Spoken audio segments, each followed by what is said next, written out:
하나님 말씀 마태복음 21장 1절부터 보시겠습니다.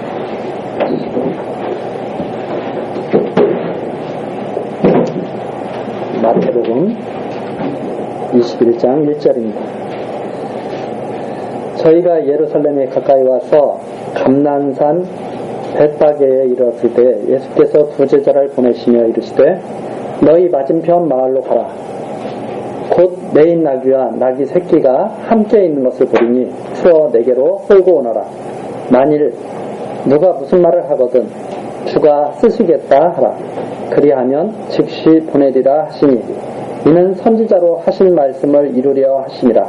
일렀으되 시온 딸에게 이르기를 내 왕이 네게 임하나니 그는 겸손하여 나귀 곧 멍에 매는 짐승의 새끼를 탔도다 하라 하였느니라. 제자들이 가서 예수의 명하신 대로 하여 나귀와 나귀 새끼를 끌고 와서 자기들의 겉옷을 그 위에 얹음에 예수께서 그 위에 타시니 무리의 대부분은 그 겉옷을 길에 펴며 다른 이는 나무가지를 베어 길에 펴고 앞에서 가고 뒤에서 따르는 무리가 소리질러 가로되 호산나 다윗의 자손이여 찬송하리로다. 주의 이름으로 오시는 이여 가장 높은 곳에서 호산나 하더라. 예수께서 예루살렘에 들어가시니 온 성이 소동하여 가로되 이는 누구뇨 하거늘 무리가 가로되 갈릴리 나사렛에서 나온 선지자 예수라 하니라. 11절까지 내용입니다. 이제 마태복음 21장부터 25장까지는 예수님께서 왕이라는 사실을 알게 하시기 위해서 왕권을 행사하시는 그런 내용입니다. 그러니까 예수께서 지금 이렇게 하신 나귀 새끼를 타고 예루살렘에 입성하시는 들어가시는 까닭은 바로 왕권을 행사하심으로 이제 왕이라는 사실을 알게 하시는 그런 내용인데 우선 여기 21장에 보면 그런 말이 있습니다. 나귀와 나귀 새끼를 끌고 오라. 그 나귀와 나귀 새끼를 끌고 오는데 왜 그 나귀와 나귀 새끼를 끌고 오라고 하느냐면 바로 선지자로 하신 말씀을 이루려 하셨다. 그러면 이 선지자가 바로 밑에 나오는 시온 딸에게 이르기를 해가지고 보면 스가랴 9장 9절에 나와 있는 말씀이죠. 스가랴서 이게 이제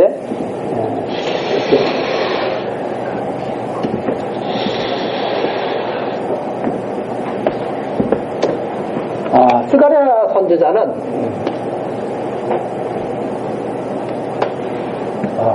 예수님 오시기 지금 예수님은 이제 지금으로부터 약 2000년 전에 오셨지만 예수님 오시기 전에 이스라엘 백성들에게 있었던 일이 586년에 예루살렘 성전이 무너집니다. 예루살렘 성전 예루살렘 성전이 무너지죠. 예수님 오시기 586년 전에 예루살렘 성전이 무너집니다. 그런데 이때 바벨론에 의해서 다 잡혀가죠.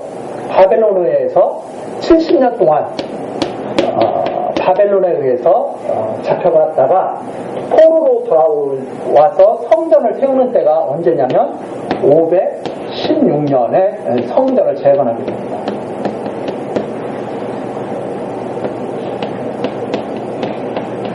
성전을 다시 세우게 되죠. 이때 이 무렵에 활동했던 선지자가 스가랴 선지자입니다. 이때 활동했던 선지자가 스가랴 선지자인데 이 스가랴 선지자가 하나님께서 성전을 반드시 세우신다. 그러면서 이스라엘 백성이 시온 딸인데 이스라엘 백성에게 왕이 임한다. 이렇게 예언을 하죠. 이스라엘 백성에게 왕이 임한다.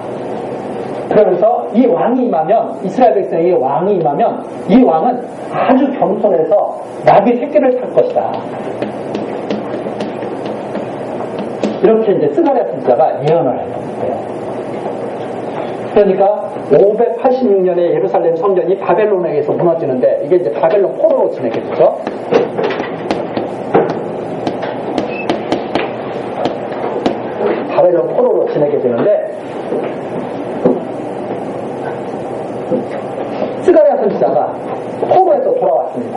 돌아왔는데 백성들이 아무 힘이 없는 거예요. 포로 생활하다가 돌아오니까 하나님께서 성전을 세우라고 그러는데 성전을 세울 힘이 없는 거예요. 왜 그런가 하면 그 주변에 있는 나라들이 성전 세우지 못하도록 계속 방해를 합니다. 그런데 이 스가랴, 그 당시에 이제 학계 선지자도 있고 스가랴 선지자도 있는데 이 스가랴 선지자가 그렇게 예언을 하는 거예요. 하나님께서 이방 대적들을 갖다 성전 세우지 못하게 하는 이방 대적들을 하나님이 다 붙일 것이다. 그래서 너희들은 왕이 임해서 성전 잘 세우도록 너희들은 그렇게 하나님께서 인도해 가실 것이다. 이렇게 이제 스가랴 선지자가 예언을 하면서 그때 하시는 말씀이 뭐냐면 왕이 임하는데 왕이 임하는 증거가 뭐냐? 나귀 새끼를 탈 것이다. 이렇게 말을 하죠. 이 말씀을 이루기 위해서 예수님이 나귀 새끼를 타고 예루살렘 성에 들어가시는 거죠. 그럼 이게 어떤 의미가 있느냐? 이게 보면 이 586년에 무너졌던 이 예루살렘 성전은 솔로몬이 세웠던 아주 화려했던 성전입니다. 솔로몬이 세웠던 아주 화려했던 성전이죠. 그런데 이 돌아와서 세우는 이 성전에 비하면 그야말로 초라한 성전입니다. 그야말로 초라한 성전인데 이 성전은 사람들이 보기에는 초라하지만 왕이 임하여 세우게 하시는 성전이죠. 그래서 이 땅에 왕이 임할 때 아주 겸손한 왕인데 그 왕은 사람들 보기에 화려하지가 않을 거예요. 아주 초라할 거예요. 그래서 멋있게 사람들 볼 때 멋있는 모습으로 나타나는 것이 아니라 사람들이 이상할 정도로 초라한 모습으로 나타날 거예요. 그런데 그 왕은 모든 이방 대적을 다 이기고 하나님의 성전을 세우는데 이 세우는 하나님 성전은 다른 대적들이 건드리지 못하는 그런 놀라운 하나님의 권능으로 세워지는 성전이 될 거예요. 그래서 이런 모든 모습을 담고 있는 것이 바로 왕이 임할 때 나귀 새끼를 타고 임한다. 그래서 겸손하다. 이 왕은 겸손하다. 왜 겸손한가? 예수님께서 이 땅에 오실 때는 원래 본체는 하나님, 근본 본체는 하나님이신데 종의 형체를 가지고 사람의 모양으로 이 땅에 나타나셨거든요. 하나님의 뜻을 따라서 아주 겸손한 왕이죠. 겸손. 그래서 이 겸손이라는 것은 하나님 뜻을 따를 때 겸손이라는 말을 우리는 다르게 쓸 수가 있습니다. 사람이 왜 겸손해지는가? 하나님의 뜻을 따르는 사람이 겸손한 사람이죠. 그러나 우리는 하나님 뜻을 잘 따르지 못하죠. 그래서 우리 사람들은 겸손한 자들이 아니에요. 다 교만하죠.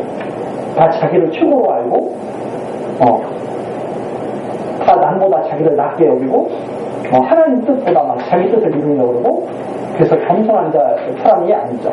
그러나 예수님께서는 하나님의 뜻을 온전히 따라서 나귀 새끼를 타고 입성하신 왕이신데 하나님의 뜻을 따라서 겸손하게 나귀 새끼를 타고 입성하신 모양이야마 이분이 바로 참 성전으로 오신 이 참 성전으로 오신 예수 그리스도라는 사실을 증거하고 하나님의 정하신 왕이라는 사실을 밝혀주시는 내용이 바로 여기에 담겨 있습니다. 그래서 이 예수님이 나귀 새끼를 타고 입성하신다. 이 말은 왜 이게 나귀 새끼를 타고 입성하시느냐? 바로 죽었다가 예수님의 말씀이거든요. 죽었다가 살아나실 겸손한 왕. 그 왕이 입성하신다고 하는 그런 뜻을 여기에서 우리들이 살펴보고 있습니다.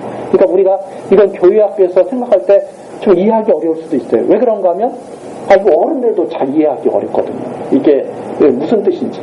그러나 하나님의 말씀은 우리 사람의 지혜로 깨달아지는 것이 아니라 성령의 인도하심으로 깨닫는 것이기 때문에 우리가 하나님 말씀을 잘 듣다 보면 그래서 이때 겸손한 왕이 임하신다고 하셨구나.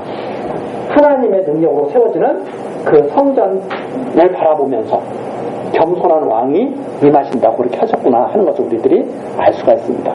그래서 이 겸손한 왕은 바로 예루살렘에 입성하시면 죽었다가 다시 살아나시게 될 거예요. 하나님의 뜻을 따라서 나귀 새끼를 타고 입성하신 이 예수님. 그래서 이제 바로 예수님이 오시면 이렇게 될 것을 갖다가 이렇게 죽었다가 살아나실 것을 갖다가 증거하시는 내용이 바로 여기에 잘 나타나 있죠. 그래서 이 예수님이 이제 예루살렘 성에 입성하십니다.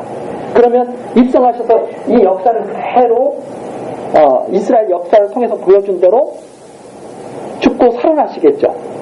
바로 그 내용이 앞으로 계속 이제 나타나게 되는 거예요. 나타나는데 대제사장들과 바리새인들이 그 모습을 보고 화가 나는 거예요. 예수님이 입성하자마자 성전을 갖다가, 그 당시 성전은 헤롯 성전이거든요. 성전에서 막 사람들이 장사하고 있고 막 그래요. 그냥 성전을 다 때려 엎으셔요.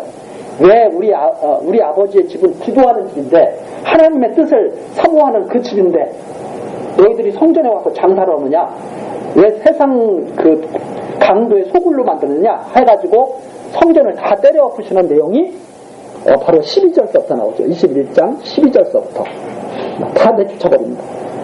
그러니까 애들은 뭐 안 와요?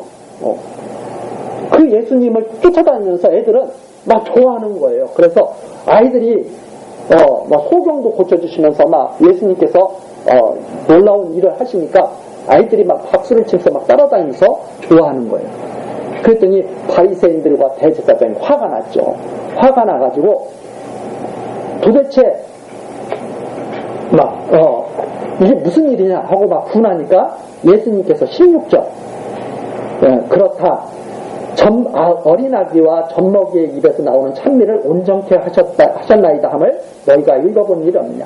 야, 그렇게 아이들이 나를 찬양하고 하는 것도 다 성경의 미리 예언된 일이야. 이렇게 예수님께서 말씀하시면서 그게 무슨 일이 이루어지고 있는지 아느냐. 이제 성전을 깨끗하게, 이 예루살렘 성전은 더러워가지고 무너졌잖아요. 예루살렘 성전은 죄악 때문에 무너졌거든요. 그런데 다시 돌아와서 세우는 이 성전은 온전한 성전, 깨끗한 성전이 되죠. 하나님께 모든 죄를 사함받고 돌아와서 다시 세우는 성전이잖아요. 예수님께서 바로 그 일을 하시는 거기 때문에 성전에 있는 더러운 모든 것들을 다 엎으시는 그런 것들을 우리에게 지금 보여주는 내용이죠. 그러면서 예수님께서 그런 놀라운 일을 하시니까 대제사장들과 바리새인들이 물어보는 거예요. 너가 무슨 권세를 가져서 이런 일을 해? 너가 무슨 권세를 가져서 성전을 다 뒤집어 엎고 깨끗하게 너가 만들고 그러느냐? 이렇게 예수님께 물어보시는 일이 바로 23절에 나와요. 야, 무슨 권세로 너가 이런 일을 해? 하고 물어보니까 예수님께서 하시는 말씀이 비유로 말해줍니다. 너희들은 알 필요 없어. 무슨 권세로 말하는지 알 필요 없어. 그게 이제 27절에 나오죠. 너희들은 내가 너희들에게 무슨 권세로 말하는지 대제사장들과 바리새인들에게는 내가 알려주지 않겠다. 이렇게 예수님께서 말씀하시면서 그러나 내가 비유를 한 가지 말해주마 하고 비유를 말해주시죠. 그 비유가 뭐냐면 큰아들, 어떤 사람에게 큰아들과 작은아들이 있는데 큰아들은 아버지가 큰아들한테 얘 오늘 포도원에 가서 일 좀 해라 그랬더니 큰아들이 그러는 거예요. 예, 알겠습니다 하더니 일을 안 가는 거예요. 근데 둘째 아들은 너 일 좀 해라 그랬더니 안 갈래요. 근데 나중에 생각해보고 아니야, 아버지 말씀을 잘 들어야지 하고 오는 거예요. 그렇게 비유를 말해주면서 야, 너희들 생각, 바리새인들한테 물어보는 거예요. 대제사장들하고 너희들 생각에는 큰아들이 옳은 것 같아? 둘째 아들이 옳은 것 같아? 그랬더니 바리새인들이 대답하죠. 둘째 아들이 옳은 것 같은데요? 그래, 둘째 아들이 옳지 그것처럼 너희들은 큰아들이야. 그런데 둘째 아들 같은 자들이 창기나 셀이나 이런 죄인들이 둘째 아들 같은 사람들이야. 이렇게 말하면서 예수님께서 하신 말씀이 그 말입니다. 무슨 말씀이냐면 42절에 나오죠. 너희가 성경의 건축자의 버린 돌이 모퉁이의 머릿돌이 되었나니 이것은 주로 말미암아 된 것이요 우리 눈에 기이하도다 함을 읽어본 일이 없느냐. 그런데 그 첫째 아들, 둘째 아들에 대한 일이 성경에 이미 다 예언이 돼 있어. 첫째 아들은 버림받을 거야. 둘째 아들은 구원받을 거야. 그래서 예수님께서 그것은 성경에 이미 정해진 일이기 때문에 나를 따르지 않는 너희들은 다 버림받을 거야. 그러나 나를 따르는 둘째 아들과 같은 세리, 창기, 교인들 같은 사람들은 다 구원받게 돼 있어. 이렇게 예수님께서 말씀하시는 내용이 바로 42절부터 이게 쭉 나와 있죠.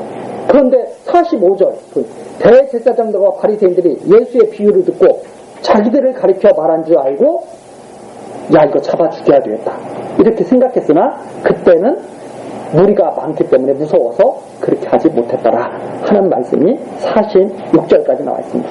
그러니까 예수님께서 이렇게 나귀 새끼를 타고 입성하셔서 하시는 말씀이 바로 여기에 잘 나와 있죠.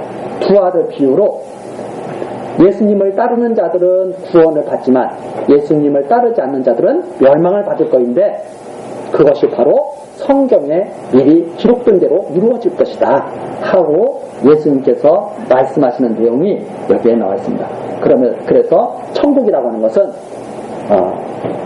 하나님의 예정하신 뜻을 따라 하나님의 사랑을 받은 자들, 예수님을 의의 도를 받는 자들, 예수님을 따르는 자들만이 천국 백성이 될 것이다 하는 것을 보여주기 위해서 바로 예수님께서 나귀 새끼를 타고 입성하셔서 그 일을 하신 것이다. 이렇게 우리들이 정리를 하면서 다음 시간 예수님께서 계속 비유로 말씀해 주시는 22장 내용을 살펴보도록 하겠습니다. 기도하시겠습니다.